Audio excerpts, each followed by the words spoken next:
ओम शांति। 19 मार्च 2019 बाबा के महावाक्य। मीठे बच्चे, यह कल्याणकारी पुरुषोत्तम संगम युग है। इसमें पुरानी दुनिया बदल नई होती है। इस युग को तुम भूलो मत। प्रश्न: बाप छोटे बड़े सभी बच्चों को आप समान बनाने के लिए एक प्यार की शिक्षा देते हैं, वह कौन सी? उत्तर: मीठे बच्चे, अब भूले मत करो। यहाँ तुम आए हो नर से नारायण बनने, तो दैवी गुण धारण करो। किसी को भी दुख मत दो। भूले करते हैं तो दुख देते हैं। बाप कभी बच्चों को दुख नहीं देते। वह तुम्हें डायरेक्शन देते हैं। बच्चे, माँ में कम याद करो। योगी बनो तो विकर्म विनाश हो जाएंगे। तुम बहुत मीठा बन जाएंगे। ओम शांति। जो बच्चे अपने को आत्मा समझ परमपिता परमात्मा के साथ योग लगाते हैं, उनको सच्चा योगी कहा जाता है। क्योंकि बाप ट्रुथ सच्चा है ना, तो तुम्हारा बुद्धि योग सत्य के साथ है। वह जो कुछ सुनाते हैं सत्य ही है। योगी और भोगी दो प्रकार के लोग हैं। भोगी भी अनेक प्रकार के होते हैं, योगी भी अनेक प्रकार के होते हैं। तुम्हारा योग तो एक ही प्रकार का है। उन्हों का संन्यास अलग है, तुम्हारा संन्यास ही अलग है। तुम हो पुरुषोत्तम संगम युग के योगी। और किसको इस योग का पता ही नहीं कि हम पावन योगी हैं या पतित भोगी हैं। यह भी बच्चे जानते नहीं। बाबा तो सबको बच्चा बच्चा कहते हैं, क्योंकि बाप जानते हैं कि हम बेहद आत्माओं का पिता हूँ। और तुम यह समझते हो कि हम आत्मा सब आपस में भाई भाई हैं। वह हमारा बाप है। तुम बाप के साथ योग लगाने से पवित्र बनते हो। वह है भोगी, तुम हो योगी। बाप अपना परिचय तुमको देते हैं। यह भी तुम जानते हो कि यह पुरुषोत्तम संगम युग है। यह तुम्हारे बिगर कोई जानते नहीं। इसका नाम है पुरुषोत्तम संगम युग, इसलिए पुरुषोत्तम अक्षर को कभी नहीं भूलना। यह पुरुषोत्तम बनने का युग है। पुरुषोत्तम कहा जाता है ऊंच और पवित्र मनुष्य को। ऊंच और पवित्र यह लक्ष्मी नारायण थे। तुमको अब टाइम का भी पता पड़ा है। 5000 वर्ष के बाद यह दुनिया पुरानी होती है। फिर इसको नया बनाने के लिए बाप आते हैं। अब हम हैं संगम युगी ब्राह्मण कुल के। ऊंचते ऊंच है ब्रह्मा, परंतु ब्रह्मा को शरीरधारी दिखाते हैं। शिव बाबा तो अशरीरी है। बच्चे समझ गए हैं, अशरीरी और शरीरधारी का मिलन होता है। उनको तुम कहते हो बाबा। यह वंडरफुल पार्ट है ना। इनका गायन भी है, मंदिर भी बनते हैं। कोई किस रीति रथ को श्रृंगारते हैं। यह भी बाबा ने बताया है। बहुत जन्मों के अंत के जन्म के भी अंत में मैं प्रवेश करता हूँ। कितना क्लियर समझाते हैं। पहले पहले भगवानुवाच कहना पड़े। फिर मैं बहुत जन्मों के अंत में सभी राज बच्चों को ही समझाता हूँ और कोई समझ भी ना सके। तुम बच्चे भी कभी कभी भूल जाते हो। पुरुषोत्तम अक्षर लिखने से समझेंगे यह पुरुषोत्तम युग ही कल्याणकारी युग है। अगर युग याद है तो समझेंगे अब हम नई दुनिया के लिए बदल रहे हैं। नई दुनिया में होते ही हैं देवताएं। युगों का भी अब तुमको पता पड़ा है।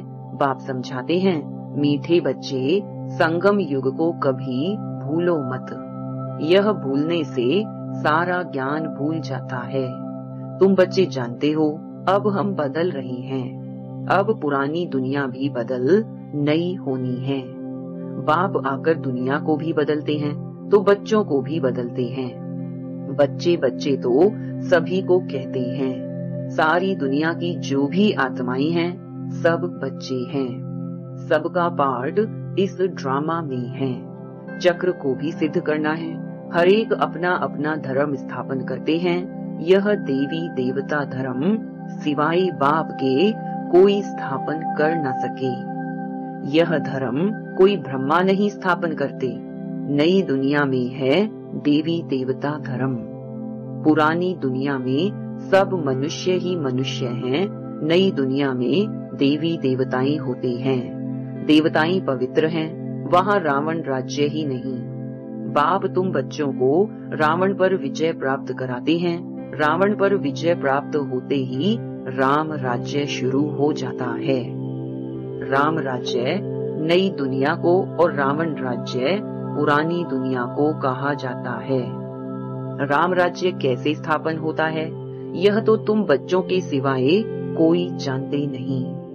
रचयिता बाप बैठ तुम बच्चों को रचना का राज समझाते हैं। बाप है रचयिता, बीज रूप। बीज को कहा जाता है वृक्षपति। अब वह जड़ बीज है, उनको तो ऐसे नहीं समझेंगे। तुम जानते हो बीज से ही सारा झाड़ निकलता है। सारे विश्व का कितना बड़ा झाड़ है। वह है जड़, यह है चैतन्य। सत चित आनंद स्वरूप मनुष्य सृष्टि का बीज रूप बाप है। उससे कितना बड़ा झाड़ निकलता है। मॉडल तो छोटा बनाते हैं। मनुष्य सृष्टि का झाड़ सबसे बड़ा है। ऊंचे ते ऊंच बाप नॉलेजफुल है। उन झाड़ों की नॉलेज बहुतों को होती है। इसकी नॉलेज तो एक बाप ही देते हैं। अब बाप ने तुम्हें हद की बुद्धि बदल बेहद की बुद्धि दी है। तुम इस बेहद के झाड़ को जान गई हो। कितना बड़ा पोलार इस झाड़ को मिला हुआ है। बाप बच्चों को बेहद में ले जाते हैं। अब सारी दुनिया ही पतित है। सारी सृष्टि ही हिंसक है। एक दो ही हिंसा करने वाले हैं। अब तुम बच्चों को ज्ञान मिला है। अहिंसक सिर्फ एक ही देवता धर्म होता है सतयुग में। सतयुग में सभी पवित्र सुख शांति में रहते हैं। सब मनोकामनाएं 21 जन्म के लिए पूरी हो जाती हैं। सतयुग में कोई कामना नहीं। अनाज आदि सब कुछ अथाह मिल जाता है।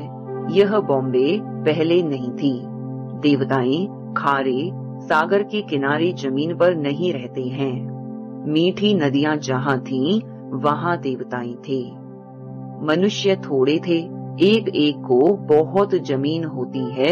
सतयुग में है ही वाइसलेस वर्ल्ड। तुम योग बल से विश्व की राजाई लेते हो। उसको ही राम राज्य कहा जाता है। पहले पहले नया झाड़ बहुत छोटा होता है। पहले थुर में एक धर्म था। फिर फाउंडेशन से 3 ट्यूब निकलती हैं। एक जैसे फाउंडेशन है देवी देवता धर्म का। थुर से टाल टालियां छोटी छोटी निकलती हैं।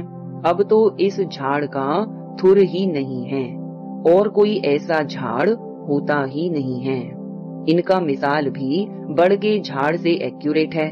बड़ का झाड़ सारा खड़ा है लेकिन थुर है ही नहीं, सूखता भी नहीं। सारा झाड़ हरा भरा खड़ा है। बाकी देवी देवता धर्म का फाउंडेशन है नहीं। थुर तो यही है ना। राम राज्य अथवा देवी देवता धर्म भी थुर में ही आ जाता है। बाप कहते हैं हम 3 धर्म स्थापन करते हैं। यह सब बातें तुम संगम युगी ब्राह्मण ही समझते हो। तुम ब्राह्मणों का है छोटा सा कुल। छोटे छोटे मठ बंद निकलते हैं ना। अरविंद आश्रम है। कितना जल्दी जल्दी वृद्धि को पाते हैं क्योंकि उनमें विकार के लिए कोई मना नहीं। यहाँ बाप कहते हैं काम महाशत्रु है, उन पर विजय पानी है। ऐसे और कोई कह न सके, नहीं तो उन्हों के पास भी हंगामा हो जाए।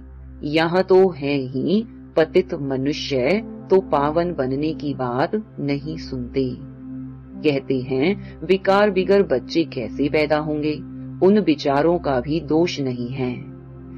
गीता पाठी कहते भी हैं भगवानुवाच काम महाशत्रु है। उनको जीतने से जगत जीत बनते हैं, परंतु समझते नहीं हैं। वह जब यह अक्षर सुनाते हैं तो उनको समझाना चाहिए।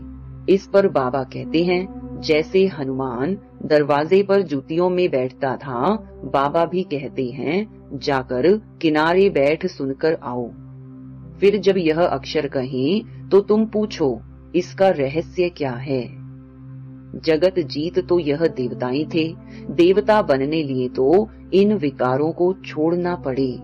यह भी तुम कह सकते हो। तुम ही जानते हो कि अब राम राज्य की स्थापना हो रही है। महावीर भी तुम हो, इसमें डरने की कोई बात नहीं है। बहुत प्यार से पूछना चाहिए, स्वामी जी आपने बताया कि इन विकारों पर विजय पाने से विश्व के मालिक बनेंगे, लेकिन आपने यह तो बताया नहीं कि पवित्र कैसे बने। अब तुम बच्चे पवित्रता में रहने वाले महावीर हो। महावीर ही विजय माला में पिरोए जाते हैं। मनुष्यों के कान तो रॉन्ग बातें सुनने पर हिरे हुए हैं। तुमको अब रॉन्ग बातें सुनना पसंद नहीं आती। राइट बातें तुम्हारे कानों को अच्छी लगेंगी। Hear no evil. मनुष्यों को सुजाग तो जरूर करना है। भगवान कहते हैं, पवित्र बनो। सतयुग में सब पवित्र देवताएं थे, अब सब अपवित्र हैं। ऐसे ऐसे समझाना चाहिए। बोलो, हमारे पास यह सत्संग होता है, उसमें यह समझाया जाता है कि काम महाशत्रु है। अब पवित्र बनना चाहते हो तो एक युक्ति से बनो। अपने को आत्मा समझ भाई भाई की दृष्टि पक्की करो। तुम बच्चे जानते हो, पहले पहले यह भारत बहुत भरपूर खंड था। अब खाली होने कारण हिंदुस्तान नाम रख दिया है। पहले भारत धन दौलत पवित्रता सुख शांति सबसे भरपूर था। अब है दुखों से भरपूर। तब पुकारते हैं, हे दुख हरता सुख करता। तुम कितना खुशी से बाप से पढ़ते हो। ऐसा कौन होगा जो बेहद के बाप से बेहद सुख का वर्षा नहीं लेगा। पहले पहले अल्प समझना है। अल्प को ना जाना तो कुछ भी रहस्य बुद्धि में आएगा ही नहीं। तो बेहद का बाप जो बेहद का वर्षा देते हैं, जब यह निश्चय बैठे तब आगे बढ़े। बच्चों को बाप से कुछ भी प्रश्न पूछने की दरकार नहीं है। बाप पतित पावन हैं, उनको ही तुम याद करते हो। तुम उनकी याद से ही पावन बनेंगे। मुझे बुलाया ही इसलिए है। जीवन मुक्ति है भी सेकंड की, फिर भी याद की यात्रा समय ले लेती है। मुख्य याद की यात्रा में ही विघ्न पड़ते हैं। आधा कल्प देह अभिमानी रहे हैं, अब एक जन्म देही अभिमानी बनने में ही मेहनत है। इनके लिए ब्रह्मा बाबा के लिए भी बहुत सहज है। तुम बुलाते भी हो बाप दादा। यह भी समझते हैं बाप की सवारी हमारे सिर पर है। बहुत उनकी महिमा करता हूँ, बहुत प्यार करता हूँ। बाबा आप कितने मीठे हो, हमको कल्प कल्प कितना सिखलाते हो, फिर आधा कल्प आपको याद भी नहीं करेंगे। अब तो बहुत याद करता हूँ। कल हमारे में कुछ भी ज्ञान नहीं था। जिसकी पूजा करते थे, हमको यह थोड़े ही मालूम था कि हम यह बन जाएंगे। अब तो वंडर लगता है। योगी बनने से फिर यह देवी देवता बन जाएंगे। मेरे भी सब बच्चे हैं। यह बाबा बहुत प्यार से बच्चों को संभालते हैं, इनकी पालना करते हैं। यह भी हमारे समान नर से नारायण बन जाएंगे। यहाँ तुम आए ही हो इसलिए। कितना समझाता हूँ, बच्चे बाप को याद करो, दैवी गुण धारण करो, खान पान की संभाल करो। नहीं करते हैं तो समझता हूँ शायद अभी समय पड़ा है। कुछ न कुछ भूलें तो होती रहती हैं। छोटे बड़े बच्चों को प्यार से समझाता हूँ, बच्चे भूले मत करो, किसको दुख न दो। भूल करते हो तो गोया दुख देते हो। बाप कभी भी दुख नहीं देते हैं, वह तो डायरेक्शन ही देते हैं। माँ मेकम याद करो, तो विकर्म विनाश हो जाएंगे, बहुत मीठा बन जाएंगे। ऐसा मीठा बनना है, दैवी गुण धारण करने हैं। पवित्र बनो। यह अपवित्र के आने का हुक्म नहीं है, कभी कभी आने देते हैं, वह भी अभी। जब बहुत वृद्धि हो जाएगी तो कह देंगे। यह है tower of purity, tower of silence. ऊंचते ऊंच है ना, अपने को आत्मा समझ बाप की याद में रहना, यह है हाईएस्ट पावर। वहाँ बहुत साइलेंस रहती है, आधा कल्प कोई झगड़ा आदि नहीं होता है। यहाँ कितना झगड़ा आदि होता है, शांति हो न सके। शांति का धाम है मूल वतन। फिर शरीर धारण कर विश्व में पाठ बजाने आते हैं तो वहाँ भी शांति रहती है। आत्मा का स्वधर्म ही शांति है, अशांति कराता है रावण। तुम शांति की शिक्षा पाते रहते हो, कोई गुस्से में होता है तो सबको अशांत कर देता है। इस योग बल से तुम्हारे से सारा किचड़ा निकल जाता है। पढ़ाई से किचड़ा नहीं निकलता है, याद से सब किचड़ा भस्म हो जाता है, कट निकल जाती है। बाप कहते हैं, कल तुमको शिक्षा दी थी, क्या तुम भूल गए हो? 5000 वर्ष की बात है, वह लाखों वर्ष कह देते हैं। अब तुमको झूठ और सच के फर्क का पता पड़ा है। तुमको बाप ही आकर बताते हैं, झूठ क्या है, सच क्या है, ज्ञान क्या है, भक्ति क्या है, भ्रष्टाचार और श्रेष्ठाचार किसको कहा जाता है। भ्रष्टाचारी विकार से पैदा होते हैं, वहाँ विकार होता नहीं। तुम खुद कहते हो देवताएं संपूर्ण निर्विकारी हैं, रावण राज्य ही नहीं है। यह तो सहज समझने की बात है, फिर क्या करना चाहिए? एक तो बाप को याद करना चाहिए, दूसरा पवित्र जरूर बनना चाहिए। अच्छा, मीठे मीठे सिकिलधे बच्चों प्रति मात पिता बाप दादा का याद प्यार और गुड मॉर्निंग। रूहानी बाप की रूहानी बच्चों को नमस्ते। धारणा के लिए मुख्य सार। पहला, पवित्र बनने में महावीर बनना है। याद की यात्रा से अंदर का किचड़ा निकालना है। अपने शांत स्वधर्म में स्थित रहना है, अशांति नहीं फैलानी है। दूसरा, बाप जो राइट बात सुनाते हैं वही सुननी है। हियर नो इविल, रॉन्ग बातें मत सुनो। सभी को सुजाग करो, पुरुषोत्तम युग में पुरुषोत्तम बनो और बनाओ। वरदान, विस्मृति की दुनिया से निकल स्मृति स्वरूप रहे, हीरो पार्ट बजाने वाले विशेष आत्मा भव। यह संगम युग स्मृति का युग है और कलयुग विस्मृति का युग है। आप सब विस्मृति की दुनिया से निकल आए। जो स्मृति स्वरूप हैं, वही हीरो पार्ट बजाने वाली विशेष आत्मा है। इस समय डबल हीरो हो, एक हीरे समान वैल्यूबल बने हो, दूसरा हीरो पार्ट है। तो यही दिल का गीत सदा बजता रहे कि वह मेरा श्रेष्ठ भाग्य है। जैसे देह का ऑक्यूपेशन याद रहता है, ऐसे ये अविनाशी ऑक्यूपेशन कि मैं श्रेष्ठ आत्मा हूँ याद रहे, तब कहेंगे विशेष आत्मा। स्लोगन, हिम्मत का पहला कदम आगे बढ़ाओ तो बाप की संपूर्ण मदद मिलेगी।